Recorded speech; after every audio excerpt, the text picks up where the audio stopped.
Hi friends, good afternoon. வாங்க இன்றைக்கி ஒரு சூப்பரான சேவிங் பிளான் பற்றி உங்களுக்கு சொல்லித்தரேன். நம்ம வந்து நார்மலாக ஹவுஸ் ஒய்ஃப், நம்ம டெய்லியும் நமக்கு கிடைக்கிற காசை வச்சு நம்ம எப்படி வந்து ஒரு 1 மந்தில் வந்து எப்படி சேவிங்ஸ் பண்ணலாம். நானும் இன்றைக்கி தான் அது வந்து ஸ்டார்ட் பண்ணியிருக்கேன். ஸோ உங்களுக்கு வந்து நான் இதை எக்ஸ்பிளைன் பண்ணுறேன். 30 days சேலஞ்ச் வச்சுக்கலாம். இப்போ நம்ம வந்து இன்றைக்கி ஃபர்ஸ்ட் டே 10 rupees சேவ் பண்ணுறோம்.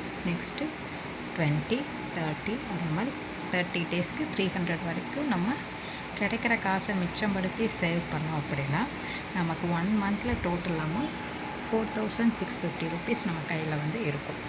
சும்மா நம்ம நார்மலாக நம்ம கையில் கிடைக்கிற காசை வச்சு நம்ம வந்து இந்த சேவிங் பிளானை ஸ்டார்ட் பண்ணலாம். இப்போ டெய்லி நம்ம கடைக்கு போகிறோம், இந்த காசு மிச்சமாகும், அந்த மாதிரி வச்சு நம்ம குழந்தைகளுக்கு ஏதாவது, இப்போ என் பேபிக்கு 2 years ஆச்சு.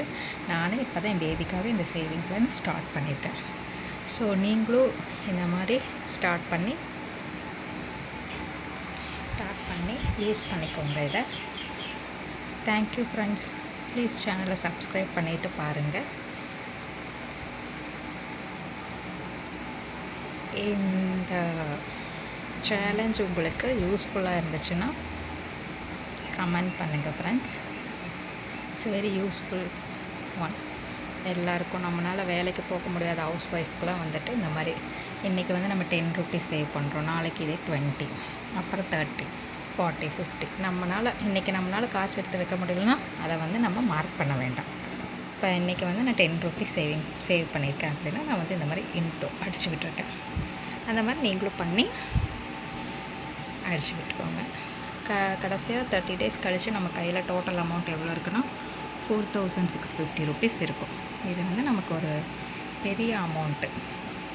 ஹவுஸ் ஒய்ஃப் நம்மளால் ஒர்க்குக்கே போக முடியல அப்படிங்கிறப்ப இந்த அமௌண்ட் இப்படி சேர்த்து வைக்கிறது, இது நம்ம வந்து நமக்கு இந்த அமௌண்ட்டே நமக்கு ஒரு பெரிய தொகை தானே நம்ம கையில். Thank you friends. ப்ளீஸ் சேனலை சப்ஸ்கிரைப் பண்ணிக்கோங்க. தேங்க்யூ.